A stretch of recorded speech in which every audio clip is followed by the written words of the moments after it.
Despite having significant resources and funding, traditional urban districts in the state of Ohio are failing academically.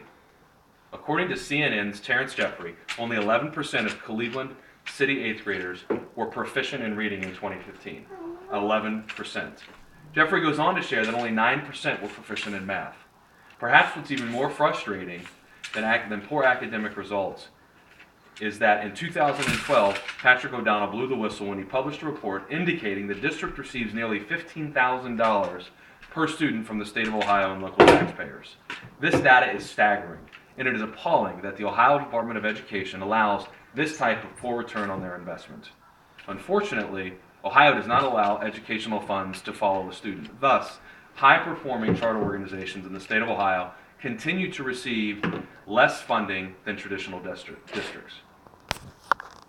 In fact, according to School Choice Ohio, the base rate for a payment of a student enrolled in an Ohio charter is only $5,745.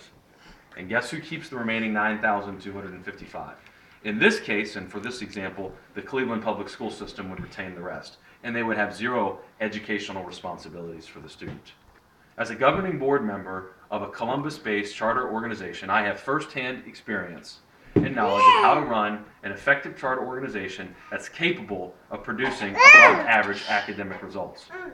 Charters were established in the state of Ohio in 1997 because state legislators sought to provide alternative educational opportunities for students in traditional districts that were failing. In spite of significant funding inequality, many high-performing charters outperform their traditional district peers. Tonight, I will share why equal funding matters for high-performing charter schools, the academic results yielded from high-performing charter schools, and who you need to contact to get involved in the conversation. Traditional districts in the state of Ohio are funded through multiple channels, and not each district receives equal funding per student.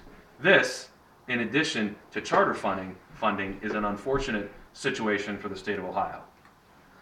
The revenue comes from state of Ohio via Title I funding and local real estate taxes. Thus, the local wealth contributes to or retracts from a district's annual budget.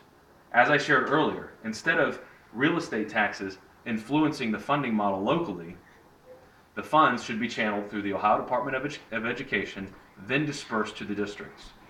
This approach would enable a student to select a school of their choice rather than simply attending the school that's in their neighborhood. In addition to providing choices for families, Jason Saltzman of Entrepreneur.com shares, the more competition, the more opportunity. Thus, it is likely traditional districts would improve if families and students had more choices. As the saying goes, the proof is in the pudding. Therefore, it's important to highlight the success of high-performing charter organizations. While Cleveland public schools struggle mightily, the Columbus Collegiate Academy, a charter middle school serving urban students in Columbus, has been ranked as the highest performing middle school in Franklin County for several years, according to the Columbus Dispatch and the Columbus Foundation.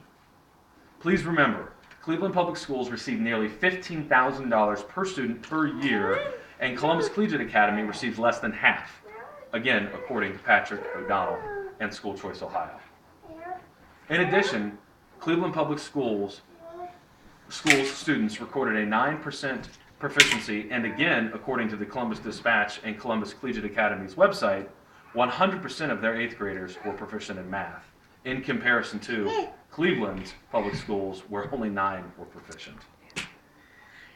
In conclusion, this conversation is complex and it's politically charged. Thus, it will take time for the conversation to evolve. However, this is a worthwhile cause, and the collective effort of a community can impact and change the future funding formula for generations to come. If this inequality is frustrating to you as it is to me, follow these simple directions and you too can make a positive impact. The first step begins with understanding the current model and how it creates a disadvantage for families living in underperforming districts, specifically urban districts. After you have a clear understanding of the landscape, build consensus with your peers and develop a group who can take the conversation to the State House and the Ohio Department of Education. Obviously, legislators and the Ohio Department of Education ultimately determine the progress of this conversation. Therefore, please contact the Ohio Department of Education Superintendent Dr. Richard Ross at 1-877-644-6338 to begin the conversation. Thank you.